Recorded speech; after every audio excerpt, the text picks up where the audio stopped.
Hi, welcome to the tutorial for the game Castles of Mad King Ludwig. The Castles of Mad King Ludwig is a strategy game set in the 1800s where King Ludwig has tasked you, the players, to design him the best castle no matter how ridiculous the design. The objective of this game is to build the greatest castle to win the game by earning the most points as you go. The setup for this game is pretty intricate, but once we get going, it'll become a lot more simple and begin to make a lot more sense.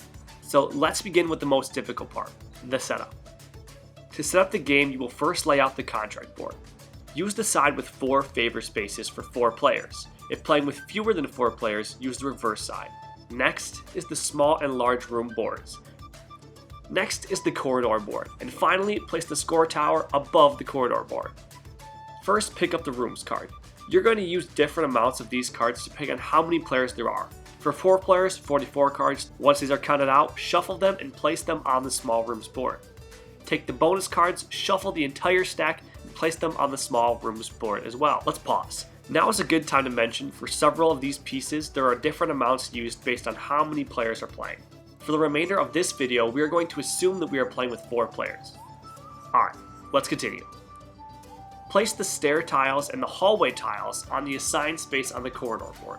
Next, shuffle all the room tiles and place them on their assigned spaces face down. The number on the back corresponds to the number on the board. Place all the marks, the silver and gold coins, in a pile next to the large room board. This is the bank.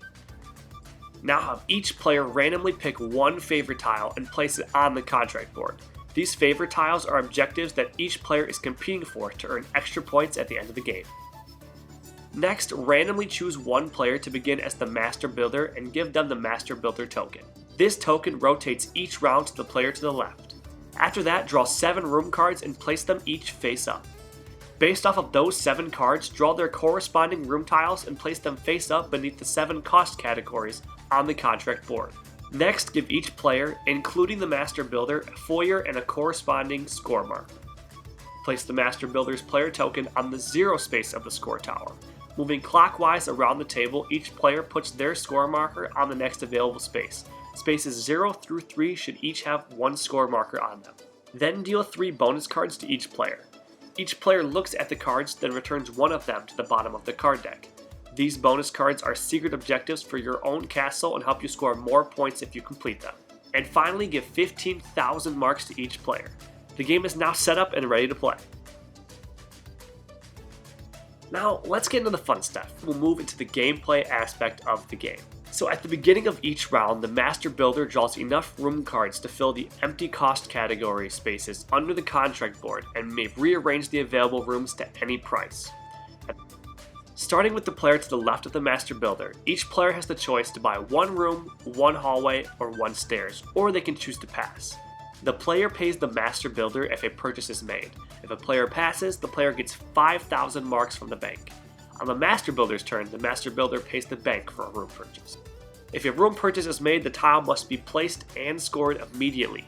Tiles must be placed by connecting doorways between rooms, hallways, or stairs. Now's a good time to talk about placing rooms. If the room you want to buy cannot be placed legally, you cannot buy it at all.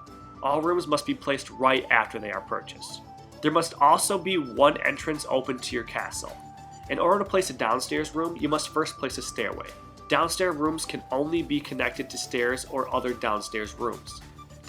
Now, once the room is placed, you must score the just placed room immediately. You need to remember to add any completion bonuses or room placement bonuses / penalties and move that player's score marker the appropriate amount of spaces on the score tile. We'll talk more about the completion bonuses and placement penalties in a minute. Once you've placed and score, continue clockwise. Each player takes a turn buying a room and scoring immediately or passing and collecting 5,000 marks. After the Master Builder takes a turn purchasing and passing, use the bank to put 1,000 marks on any rooms that were not bought in the previous round. In the next round, if a player wants to purchase a room with marks on it, the marks on that room tile can be used to discount the room. So the longer a room stays available and unpurchased, the more money it will accumulate and the cheaper it will become. Once the round is complete, the Master Builder passes the Master Builder token to the next player. Remember, at the beginning of each round, the Master Builder gets the choice to move any of the room tiles to different prices on the contract board. This is one of the biggest pieces of strategy to the game, so make sure you are moving those pieces around. Now, let's get more into how to keep score and score your castle. As previously mentioned, the game is scored as it goes, so every time a room is placed, your score marker should be moved. So how do you know how many points to move? Each room tile has a couple different important numbers and icons. In the top left, you'll find the castle icon with a number in it. This is the number of points a player gets for placing that room. So as soon as you place the room, move your score marker up that many places. The room tiles are also categorized by certain room types. Each room has a different icon on the bottom left, and there are specific colors to let you know which room type they are. Room types are important for several reasons. Each room type gives you a bonus for completing that room. A room is considered complete when all the entrances are connected to other rooms, halls, or stairways. The room completion bonuses are scored immediately after the room is completed.